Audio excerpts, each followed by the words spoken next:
स्वागत है आप सभी का आपके अपने चैनल एकलव्य एजुकेशन सेंटर की इस नए वीडियो में।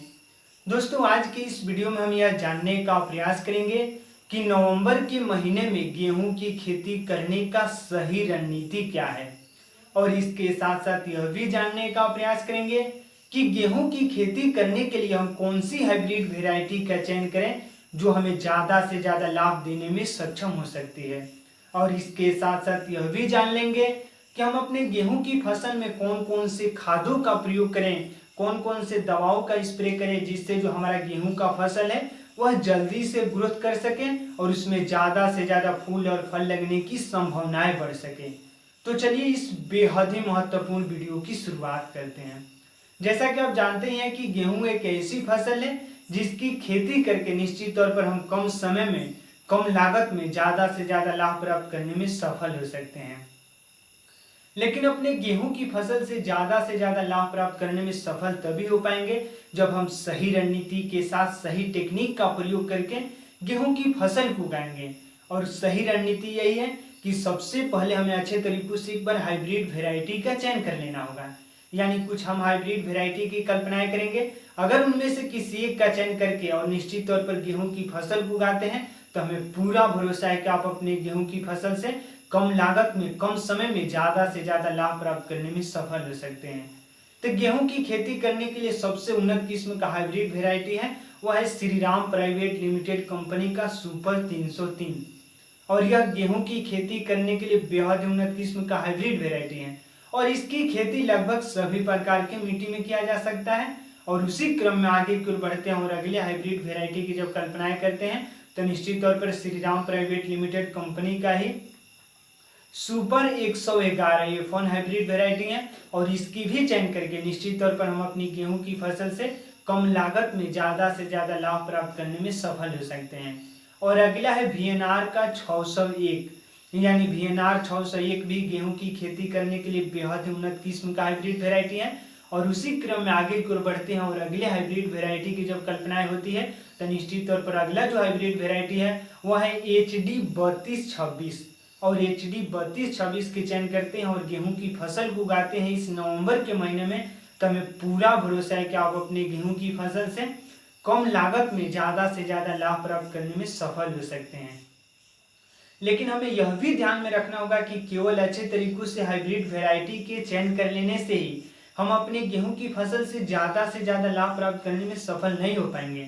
हमें अच्छे तरीकों से उसकी खेत का चयन करना होगा। यानी जहां कहीं भी गेहूं की फसल को उगाने के बारे में सोच रहे हैं एक बार उस मिट्टी की जांच कर लेना है। और जैसे ही मिट्टी की जांच कर लेते हैं तो निश्चित तौर पर हमारे मिट्टी में कौन कौन से खादों की कमी है इसकी जानकारी प्राप्त हो जाती है। और इसके साथ साथ मिट्टी का pH वैल्यू क्या है।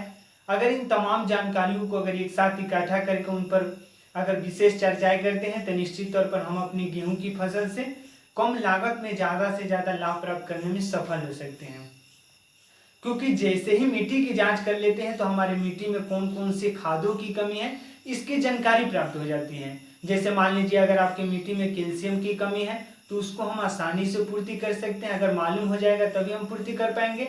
इसके साथ साथ अगर नाइट्रोजन फास्फोरस पोटास की कमी है उसका भी प्रयोग कर सकते हैं। तो इस तरह से सही रणनीति के साथ सही टेक्निक का प्रयोग करके अगर एक बार अपनी मिट्टी की जांच कर लेते हैं और उसके बाद गेहूं की फसल को उगाते हैं तो निश्चित तौर पर हमें केवल लाभ ही हो सकता है।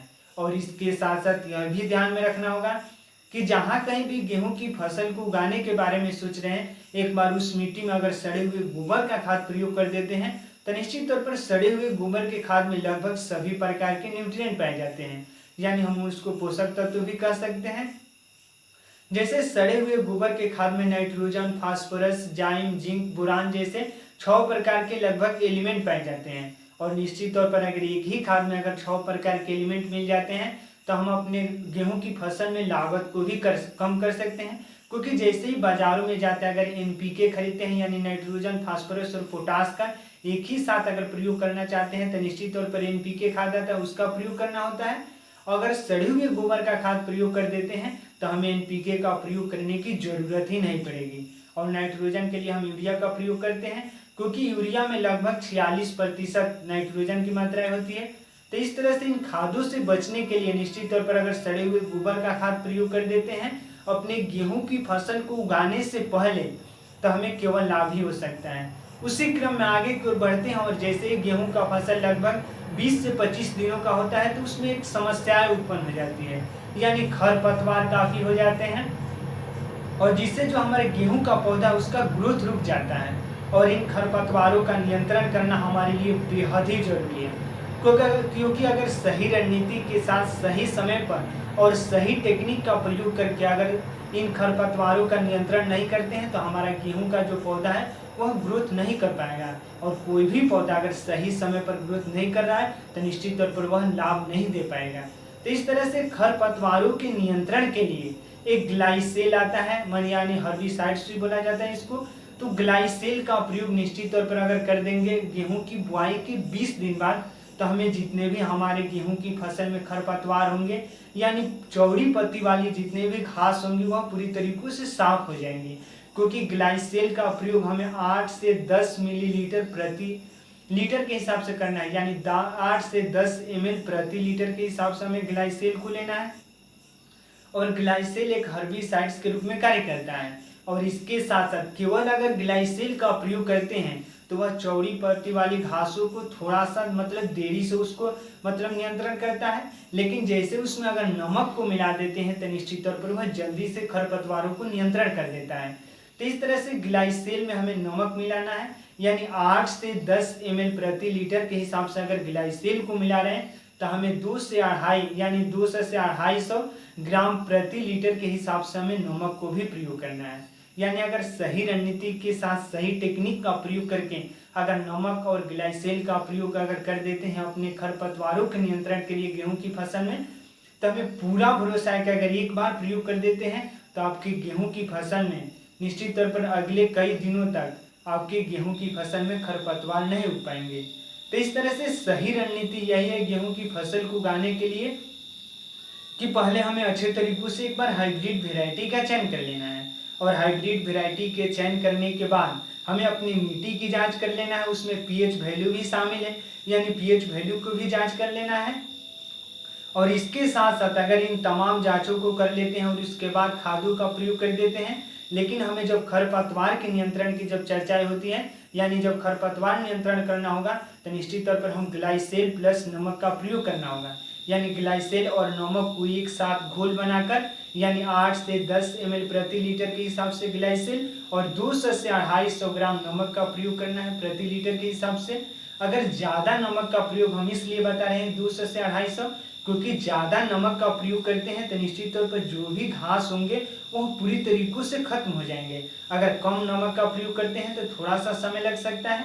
तो इस तरह से 100 से 150 ग्राम भी हम प्रयोग कर सकते हैं नमक का, लेकिन अगर 200 से 250 ग्राम अगर नमक का प्रयोग करते हैं तो आपको जल्दी से लाभ देखने को मिल सकता है।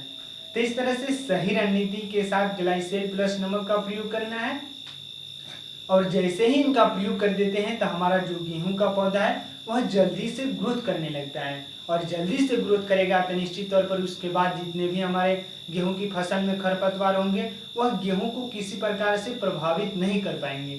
तो यही सही रणनीति है। अगर इन तमाम प्रयोगों को करते हैं अपने गेहूं की फसल को उगाने के दौरान तो हमें पूरा भरोसा है कि आप अपने गेहूं की फसल से कम लागत में कम समय में ज़्यादा से ज़्यादा लाभ प्राप्त करने में सफल हो सकते हैं। तो आज की इस बेहद ही महत्वपूर्ण वीडियो में बस इतना ही।